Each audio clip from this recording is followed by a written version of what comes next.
ভূতকথা পর্ব ৪ ভুতুড়ে ট্রেন। ঘটনাটি ভালোভাবে উপভোগ করার জন্য অবশ্যই ইয়ারফোন ব্যবহার করবেন। তাহলে এখন গল্পটা শুরু করা যাক। জঙ্গল ঘেরা একটি বর্ধিষ্ণু গ্রাম। গ্রামটির নাম লালডুব। গ্রামের পাশ দিয়ে তীর তীর করে একটা নদী বয়ে গেছে। দিনরাত সেই নদী দিয়ে বয়ে চলেছে লাল রঙের জল। নদীর দুধারে জঙ্গল, ঘন জঙ্গল ও পাশটায় নানা রকমের পাহাড়। পাহাড়ের মাঝখান দিয়ে নদীর উপর দিয়ে চলে গেছে ট্রেনের লাইন। একটাই লাইন, একটার বেশি ট্রেন যাওয়া বা আসা করতে পারে না।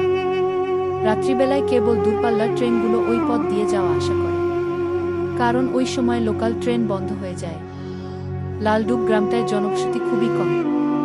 এখানকার মানুষজনদের সারা দিন চাষবাস করেই দিন কেটে যায়। সন্ধ্যাবেলায় সূর্য ডোবার সঙ্গে সঙ্গে লোকজন সব মাঠ থেকে বাড়ি ফিরে আসে। সকালে সূর্য ওঠার সঙ্গে সঙ্গে লোকেরা ঘুম থেকে উঠে যে যার কাজে বেরিয়ে পড়ে। কিন্তু বেশি দিন এভাবে চলল না। একদিন রাতে ঘটে গেল সেই অদ্ভুত ঘটনা। দূর রাজ্যে যাওয়া আসার জন্যে ওই একটি মাত্র রেলপথে একটা ট্রেন লালডুবের রেলপথ ধরে যাচ্ছিল। যখন ট্রেনটা লালডুব নদীর উপরে পৌঁছেছে, সঙ্গে সঙ্গে ট্রেনটা আটকে গেল। সামনে আর একটা ট্রেন। অন্ধকার রাতে ট্রেন লাইনের উপর হঠাৎ দাঁড়িয়ে পড়ল। কোনোদিন তো এমনটা হয় না। যাত্রীরা অন্ধকারের মধ্যে জানালা দিয়ে দেখতে লাগল। কোনো লাল আলো তো জ্বলছে না, তবে ট্রেনটা দাঁড়িয়ে গেল কেন? হঠাৎ তারা দেখতে পেল সামনে একটা ট্রেন। সকলে তাজ্জব বনে গেল, এই সময় সামনে আবার কিসের ট্রেন? ট্রেনের ড্রাইভার নেমে ট্রেনটার সামনে গিয়ে দেখল ট্রেনটার মধ্যে লোকজন নেই, এমনকি ড্রাইভারকেও দেখা গেল না। তবে এই ট্রেনটা এখানে এলো কি করে? ট্রেনটার মধ্যে যে গার্ড সাহেব ছিলেন, তিনি বেশ বয়স্ক আর অভিজ্ঞ গার্ড। তিনি টর্চ নিয়ে ট্রেনটার সামনে গিয়ে নম্বরটা দেখতে চেষ্টা করলেন। ট্রেনটার নম্বর 000। তাজ্জব ব্যাপার, এ নম্বরে তো কোনো ট্রেন নেই। তাহলে এই ট্রেনটা কোথা থেকে এলো? নিশ্চয়ই এটা কোনো ভৌতিক ট্রেন। ৩৫ বছর ধরে কাজ করছেন ভদ্রলোক। রেল কোম্পানির খুঁটিনাটি তার সব জানা। গার্ড সাহেবের সঙ্গে ড্রাইভার যুক্তি করে নিল কিছুক্ষণ। তারপর প্রবীণ গার্ড সাহেব ড্রাইভারকে বলল, দেখো তো ট্রেনটাকে ড্রাইভ করে সরাতে পারো কিনা। ওটাকে সরানো না গেলে খুব মুশকিলে পড়তে হবে, কারণ জায়গাটা একেবারে নির্জন অন্ধকার। গাড়ি ভর্তি যাত্রী, তাদের চোখে মুখে ভয়ের ছাপ। ড্রাইভার টর্চ হাতে করে যেই না ড্রাইভার কেবিনে ঢুকছে, অমনি নিমেষের মধ্যে একটা ছায়া পাশে সরে গেল। ড্রাইভার সাহসী মানুষ, সহজে সে ভয় পায় না। প্রতিদিন তাকে কিছু না কিছু ভূত দেখতেই হয়। রোজ কত লোক রেল লাইনে মাথা দিয়ে আত্মহত্যা করছে। তারপর তাদের আত্মা ভূত প্রেত হয়ে রাস্তাঘাটে ঘুরে বেড়ায়। ড্রাইভার যেই না ট্রেনটা চালাবার উদ্যোগ নিল, অমন একটা বিরাট কালো লোক, চোখগুলো তার আগুনের ভাটার মতো জ্বলছিল, মাথা ভর্তি তার ঝাঁকটা চুল আর হাতের নখগুলো তার অস্বাভাবিক লম্বা, পেছন থেকে এসে ছুঁড়ে ফেলে দিলে ড্রাইভারকে বাইরে। বেচারা ড্রাইভার মাটিতে পড়ে জ্ঞান হারাল। অভিজ্ঞ প্রবীণ গার্ড সাহেব দেখল সমস্ত ব্যাপারটা ভৌতিক কাণ্ড। মানুষের পক্ষে এর সমাধান করা অসম্ভব। আজ রাতে কিছুই করা সম্ভব হবে না। যাত্রীরাও তখন ভয়ে কাঠ হয়ে গেছিল। গার্ড সাহেব তখন যাত্রীদের উদ্দেশ্যে বলল, আপনারা সব কিছু তো সচক্ষে দেখলেন, তাই আমার মনে হচ্ছে আমাদের আজ এখানে থাকা উচিত হবে না। সামনে যে ট্রেনটা আমাদের বাধা হয়ে দাঁড়িয়েছে, সেটা একটা ভৌতিক ট্রেন। আমরা বরং আমাদের ভালোর জন্য পুনরায় আগের স্থানে ফিরে যাই। পৌঁছুতে আমাদের সকাল হয়ে যাবে, তারপরে যা হয় একটা কিছু করা যাবে। পরদিন সকালে রামডুব স্টেশনে ট্রেনটা পৌঁছুতে সবাই অবাক। কি ব্যাপার? গার্ড সাহেব নিজে ট্রেন চালিয়ে নিয়ে এলো। যথারীতি ড্রাইভারকে অজ্ঞান অবস্থাতেই ট্রেন থেকে নামাতে হলো। স্টেশন মাস্টার সব কিছু শুনল। 000 নাম্বারের ট্রেন তো তার খাতায় নোট করা নেই, আর মনে হচ্ছে ওই নাম্বারের ট্রেন তো সারা দেশেই নেই। পুরনো ফাইলপত্র বার করে দেখা হলো, আগে কোনো ট্রেনের এই নম্বর ছিল কিনা। দেখা গেল আজ থেকে প্রায় ১৮৫ বছর আগে রামডুবে রাজত্ব করত শেরওয়াজ। সেই রাজার সবচেয়ে প্রিয় সংখ্যা ছিল 000, আর তার ইচ্ছা অনুসারেই একটা ট্রেনের নম্বর দেওয়া হয়েছিল 000। তারপর রাজা মারা যাবার পর কিন্তু ট্রেনের ওই নাম্বার পাল্টানো হলো না। তার স্মৃতির উদ্দেশ্যে ট্রেনটায় ওই নাম্বারই রয়ে গেল 000। কিছুদিন পরে ট্রেনটা লালডুব গ্রামের ওই লাল নদীর উপর দিয়ে যাওয়ার সময় ব্রিজ ভেঙে নদীতে পড়ে যায়। সেই ট্রেনে অসংখ্য যাত্রী ছিল, তাদের আর হদিস পাওয়া যায়নি। এমনকি ট্রেনের একটা লোহাও তো আমাদের কাছে এসে পৌঁছায়নি।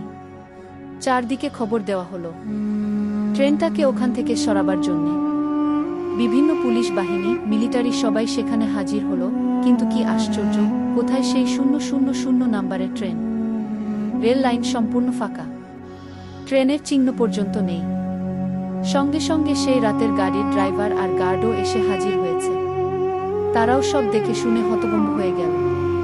তখন কারো বুঝতে অসুবিধা হলো না যে সমস্ত ঘটনাটা হলো ভৌতিক ব্যাপার, আর ট্রেনটাও ভৌতিক।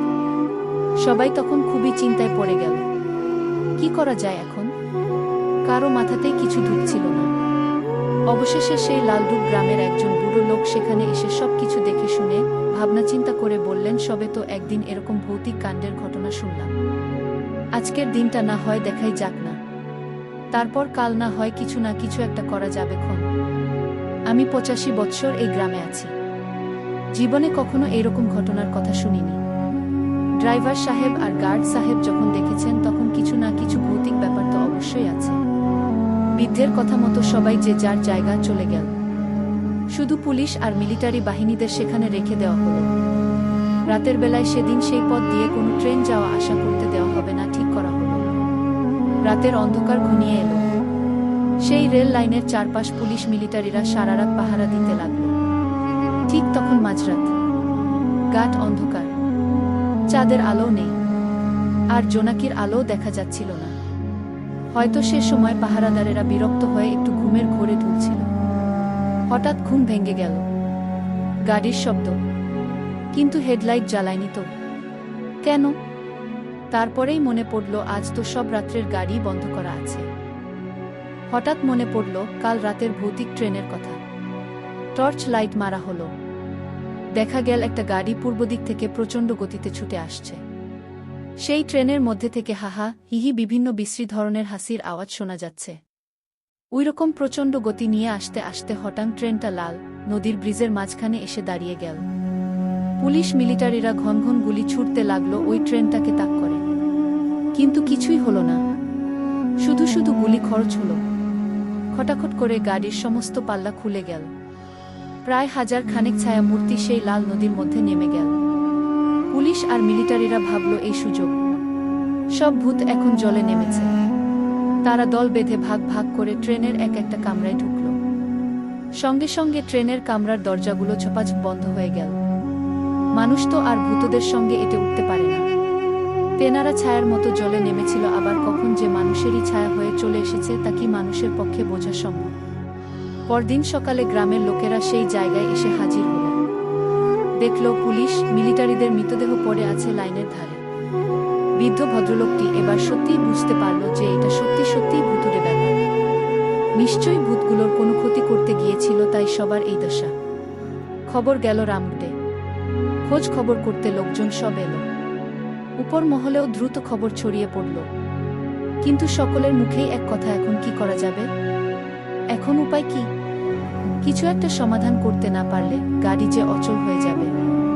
মন্ত্রীরা সব মাথা চুলকোতে লাগল। তখন বৃদ্ধ বলল, এসব মানুষের পক্ষে সম্ভব নয়। এতদিন কোনো কাণ্ড ঘটেনি, আজ হঠাৎ এমন ঘটনা ঘটল কেন? নিশ্চয়ই কোনো রহস্য আছে। দুর্ঘটনা ঘটেছিল তো আজ থেকে প্রায় 143 বৎসর আগে। সব থেকে ভালো হবে ভালো একজন প্রবীণ অভিজ্ঞ গণৎকার দিয়ে উপায় বার করা। এখান থেকে বিরাজগুড়ের দূরত্ব প্রায় 30 মাইল। সেখানে লোক পাঠানো হলো মহক ফরিদ গণৎকারকে ডেকে আনার জন্যে। বিকেল সন্ধে নাগাদ ফরিদ ওঝা এলো। সব শুনে সে একটা ফর্দ করল। ফুল, বেলপাতা, গোলাপ জল, কচি বাঁশ গাছ কাটা, নারকেল পাতার কাঠির ঝাঁটা, লঙ্কা সর্ষের তেল ইত্যাদি, আর দক্ষিণা হলো হিমালয় যাবার আসা যাওয়ার খরচ। যথারীতি সব জোগাড় করা হলো। গণৎকার ফরিদকে জল মিষ্টি খেতে দেওয়া হলো। মশারির ভেতর শুতে দেওয়া হলো সন্ধেবেলায়। রাত্রিবেলায় ফরিদ গণৎকার সেই ভুতুড়ে জায়গায় গিয়ে হাজির হল। সেদিন গ্রামের প্রচুর লোক সেই জায়গা সেই রাত্রিতে হাজির হয়েছিল। গণৎকার প্রথমে ট্রেন লাইনের উপর পুজো করল। তারপর আগুন জ্বেলে যজ্ঞ শুরু করল। সকলেই প্রচুর কৌতূহলের সঙ্গে দেখতে লাগলো গণৎকারের কেরামতি। প্রচণ্ড গতিতে ট্রেনটা এসে দাঁড়িয়ে পড়ল আগুনের সামনে। আগুনের মধ্যে একটা ছায়ামূর্তি দেখা গেল, মুখ ভর্তি দাড়ি, মাথায় সাদা চুল, বড় বড় চোখ। সবাই দেখছে সেই দৃশ্য, কারো কারো ভয়ও লাগছে, তবুও মনে সাহস, গণৎকার আছে। ফরিদ গণৎকার আস্তে আস্তে চোখ খুলল, তারপর সে আগুনের মধ্যকার ভীষণ ছায়ামূর্তিটাকে জিজ্ঞাসা করল, তুই কে? বল। কেন? এখন তো তোরা আমায় চিনতে পারবি না। আমি তোদের ভালো করেছি যে, তোদের জন্যে সব সময় চিন্তা করতাম, তার এখন আমায় চিনতে পারছি না। ফরিদ গণৎকার বিরক্তি বোধ করে, সে গম্ভীরভাবে আবার জিজ্ঞাসা করে, তাড়াতাড়ি বল, কে তুই? আমি রাজা শেরওয়াজল। কেন তুই এরকম ক্ষতি করার চেষ্টা করছিস? আমি তো তোদের কোনো ক্ষতি করিনি। আজ থেকে প্রায় 150 বছর আগে মরে গেছি। আমার সবচেয়ে প্রিয় সংখ্যা ছিল 000। সেই সংখ্যায় আমার তৈরি একটা ট্রেন ছিল। সেটা এই নদীতে ডুবে যাওয়ার পর আজ পর্যন্ত আমার প্রিয় সংখ্যার নম্বরে কোনো ট্রেন নেই। এমনকি ওই নম্বরের কোনো জিনিসও বাজারে নেই। আমাকে আজ সবাই একেবারে ভুলে গেছে। আমি মরে যাওয়ার পরে লালডুব অঞ্চলের নিত্যত্ব নদীতে আমাকে ভাসিয়ে দেওয়া হয়। আমি খুঁজে বের করি সাধের ট্রেনটা। 5 দিন আগে আমার শেষ বংশধর মরে আমার কাছে এসেছে। এখন আমার বংশের সম্পর্কের কোনো লোক তোদের দেশে নেই। রোজ রাতে ট্রেনটায় করে লাল নদীর উপর এসে আমার দলবলদের নিয়ে সুন্দর গ্রামটাকে দেখি আর কাঁদি। তা এখন কি করতে চাস তুই? কি করলে তুই আনন্দ পাবি? আমার প্রিয় সংখ্যার একটা গাড়ি তৈরি করতে হবে, আমাদের আত্মার সদ্গতি করতে হবে, তাহলে আমি খুশি হব। বেশ, তাই হবে, কিন্তু তোর ওই গাড়িটা? ওটা লাল নদীর একেবারে তলায় আছে, আমি আজই ওটা ছেড়ে দিচ্ছি। তোর লোক দিয়ে কাল তুলে নে। পরদিন সকালে ইঞ্জিনিয়ার আর মজুরের দল এলো। ট্রেন তোলা হলো। শেরওয়াজল এবং তার চেলা চামুন্ডাদের আত্মার সদুক্তি করা হলো। রাজার প্রিয় সংখ্যাটার ট্রেন চালু হলো। সুন্দর গ্রাম লাল ডুবে আর কোনো ভয় রইল না। সবকিছু আবার আগের মতোই চলল। ঘটনাটি এখানে সমাপ্ত হলো। ভিডিওটি তৈরি করেছেন জিসান। যদি ভিডিওটি ভালো লেগে থাকে তাহলে লাইক এবং সাবস্ক্রাইব করে দিবেন। ধন্যবাদ।